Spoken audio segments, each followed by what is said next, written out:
Hi, I'm Denise Culkin, and I'm Rory's mom.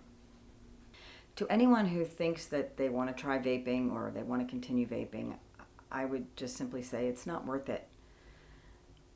What it cost my son that summer, he's still sort of figuring out the measurement of that. But it had ripple effects in his life that he'll feel for a long time. It was heartbreaking to see my son struggle so much.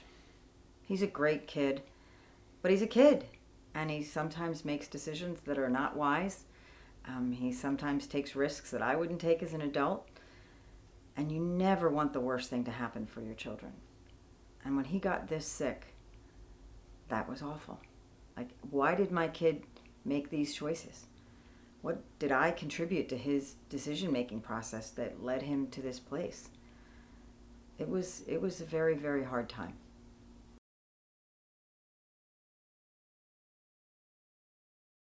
My name is Matthew Yarmus, and I'm addicted to nicotine. I think I definitely started to pick it up a lot more just because of the plethora of people around me doing it. It was always available, even when I personally didn't have it on my body. I could look to my left and say, "Can I hit your Juul?" Or I could look to my right and say, "Can I hit your Soren?" or whatever. It was very much available, and I think the problem with that is that I didn't realize that that was also getting me addicted because my thought process was, "Oh, I'm not doing it myself," but even though it's around me so openly, I didn't realize that I was just actively getting addicted even without buying it. I definitely thought at first that nicotine in general wasn't that bad of a substance. Uh, Growing up as a kid, you're told countless times that nicotine is a terrible substance and that you shouldn't really introduce your body to it. But at the time, it was also cool. It was a fad. It was a big thing amongst all of my friends, and I didn't think much of it until after the fact. I think I did understand the amount of nicotine that was going into my body. I just didn't care at the time. Like, I realized it was pretty much drilled into my head that a pack of this or a pod of this was the equivalent of an entire pack of cigarettes. And the thought of that wasn't really that much of a hindrance. It was more of just, I have access to it. I like the way that it feels. I'm just going to do it anyways.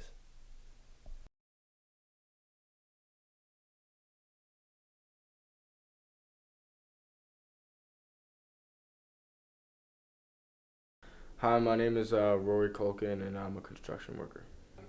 I learned about vaping in, I think, eighth grade when my friend's older sister had vape. After a while, vaping just became part of my life. It was something I did. I woke up in the morning right before I went to sleep all day long. I'd like sneak it all the whole time throughout the day. It just became part of me.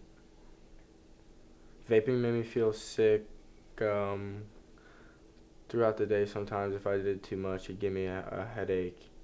And the summer going into my freshman year of college, I got hospitalized because of vaping. I was diagnosed with pneumonia.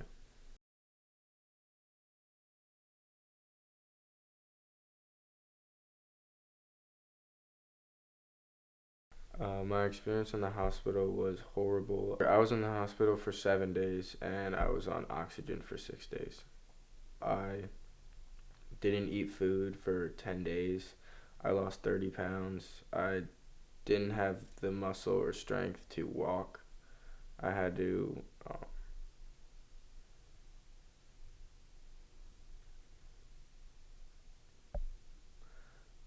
I couldn't breathe on my own. I had an oxygen mask on, and then they put the tubes up my nose just so I was able to stay alive. And I'll never forget one time he had to go to the bathroom, and he took that off and took this oxygen mask off just to walk to the bathroom, which was a few steps away. And immediately the nurses came into the room because his oxygen level had dropped that quickly. That's how bad his lungs were in that moment. And that's when we realized just how serious this was. One of the doctors looked at my x rays and hadn't met me or read my file yet, and he thought I was an 85-year-old man, and then came in and realized that I was 18 years old, and he was really freaked out. It was pretty soon after I started that I realized that I was addicted. I would just be sitting on my couch watching TV and think, ooh, I want to burn my vape right now really bad. And I never thought anything of it until I realized that I needed it to be myself again.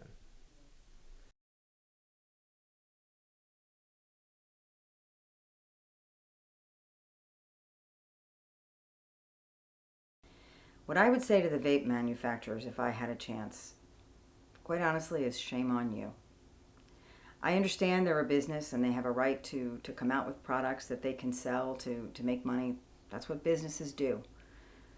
But the vape products, when they were first marketed, were clearly targeted at young people, at children and at teenagers.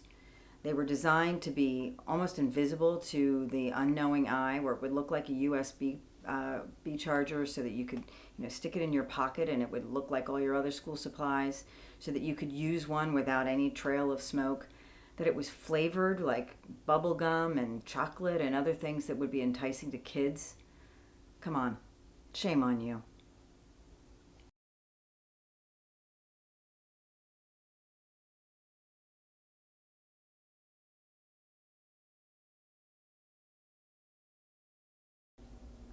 I guess I would want to say to young kids whose parents are nosing into their business, or checking out what they're doing, or seeming to check up on them, it's not because they don't love you.